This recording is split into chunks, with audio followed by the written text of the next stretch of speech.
Now that the deadly war between Israel and Hamas has halted, many are asking what, if anything, has been achieved during the 22-day bloodshed, a battle that has claimed the lives of at least 1,300 Palestinians. Joining me now to talk more about the topic is Norman Finkelstein, an American Jewish scholar and author who's been teaching and writing about the Middle East conflict for the past 25 years. Thank you for joining me. Thank you for having me. So in your opinion, why do you believe Israel halted its operation in Gaza? Well, Israel basically achieved its two main goals. The first goal was to restore what it calls its deterrence capacity, and that's just a technical term which means to restore the Arab world's fear of Israel.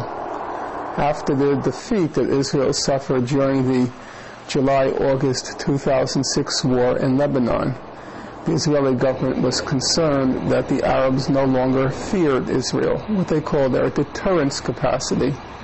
And so they needed to go into some place, demolish and destroy it, wreak enough murder and mayhem so that the Arabs would recognize Israel is still a fighting force, still capable of inflicting massive amounts of destruction, and that you don't mess with Israel. And that aim was basically achieved.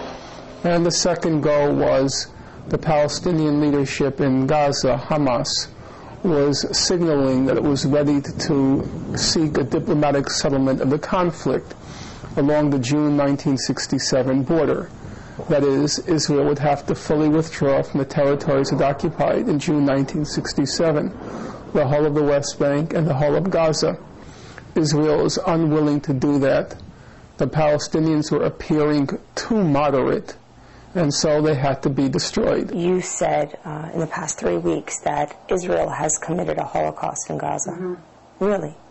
You know, I don't have to fixate on words. The destruction was massive. The destruction was horrific. And what was most shocking of all, the destruction was right in front of the world's eyes. This was not some hidden genocide. This was not some hidden massive atrocity. Everybody knew exactly what was going on. In fact, the European governments went along with it. The European governments went along with the starvation of Gaza the past 2 years. The European governments joined in the brutal economic sanctions against Gaza. And the European governments now, including the Russian government, they just went to visit Olmert after the brutality, after killing 400 children, after bombing schools, after bombing mosques. The killing ratio was 100 to 1. 14 Israelis, 1,300 Gazans. And they're talking about curbing Hamas's weapons, not curbing Israel's weapons. It's breathtaking. No embargo on Israel. It just committed a massive atrocity before the whole world's eyes. You know, many listening to you speak right now would be surprised to know that you are the son of Holocaust survivors. Mm-hmm. You are an American Jew. You're Jewish. Mm-hmm. At what point in your life did you become so actively critical of Israel? I've always been involved in politics from a quite young age. Originally it was civil rights movement in the United States and the war in Vietnam. I became involved actually coincidentally during another of Israel's big massacres in June through September 1982. It invaded Lebanon. And up until that point, you were a supporter of Israel? No, I was never a supporter of Israel. I don't support states. I support principles.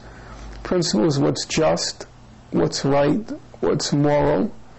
Basic principles of fairness and decency. In your famous book, The Holocaust Industry, you argue the state of Israel, quote, is one of the world's most formidable military powers with a horrendous human rights record Israel casts itself as a victim state in order to garner immunity to criticism. From what I read, I understand that you suffered a tremendous amount of backlash for that book, especially when it came to your career. Can you tell me what happened? What happened was the book came out in June 2000. At that time, it was considered sort of shocking, even the title of the Holocaust industry. Nowadays, it's now some 8 or more years later. It's not really considered very controversial. But you were a professor at a school, and you lost your job as a result of this. I lost many teaching opportunities. The last one was at DePaul University in Chicago, where I was in a tenure track job. And the axis of evil joined together to deny me the tenure, and in the end they succeeded. And you could say, for practical purposes, my professional career is over. Do you regret anything? No, I have no regrets at all. I think it's been a wonderful life. What could be more rewarding in life? What could be more gratifying in life than to be able to speak your mind? You spoke your mind, you got punished for it. If there were no price for telling the truth, everybody would tell the truth. You know, the choice is the kind of life you want to live. And I think it's been a wonderful life. I've said what I believe. I've been able to act on my beliefs. I don't have any regrets about that. I understand that in May of 2008, you were denied entry into Israel and then told you couldn't come back for 10 years. Why? Well, I have no interest in going to Israel. Let's be clear about that. I was going to see friends of mine in the occupied Palestinian territories in the West Bank, and Israel controls entry and exit from the Palestinian territories, and so I was denied entry. Originally they said I posed a security threat, but even Israel's main newspaper, its most respected newspaper, Haaretz, the day after I was denied entry, they had an editorial entitled "Who's Afraid of Norman Finkelstein?"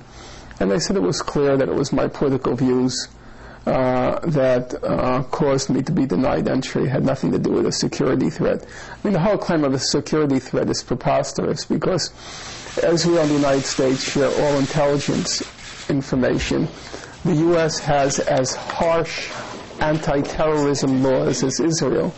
So if there were any security information, if there are any intelligence information saying I'm a security threat, I should be arrested here. You have called Israel a client state of the United States. What does that mean? Basically, it does what the United States wants it to do. It suspends its atrocities in Gaza because it may hurt Obama's coronation.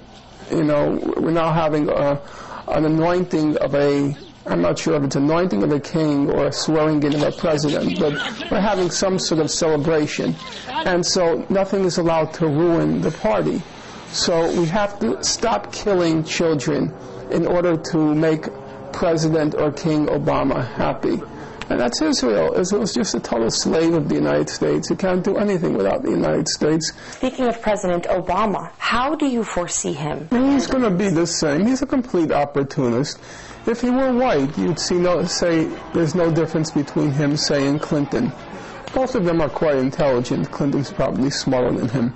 But both of them are quite intelligent, and both of them are completely opportunistic politicians. They have no principles, no values, no commitments, no convictions, other than to power. And they are both quite skillful at assessing which way the winds are blowing, what's possible and what's desirable, to preserve their power and preserve their privilege, and they go with it. The only reason people have illusions about Obama is because he's black. If he were not black, people would have no illusions about him. You know, he's just another one-of-the-mill crooked politician. You speak very candidly about your position on this issue and have for the past 25 years. As a result, you've received a lot of praise, but you've also been criticized. You've been labeled a traitor because you're Jewish, anti-Semitic, a Holocaust denier. How does that make you feel? There's a whole people which is being decimated. I'm not going to wallow in self-pity about the names that are being hurled in my direction. We have a challenge. We have a responsibility. It's not the time to squander on whether or not I feel good or bad. Thank goodness I feel I'm still alive. What about the 400 children who were killed, many of them incinerated by white phosphorus? They don't feel anymore. They're gone.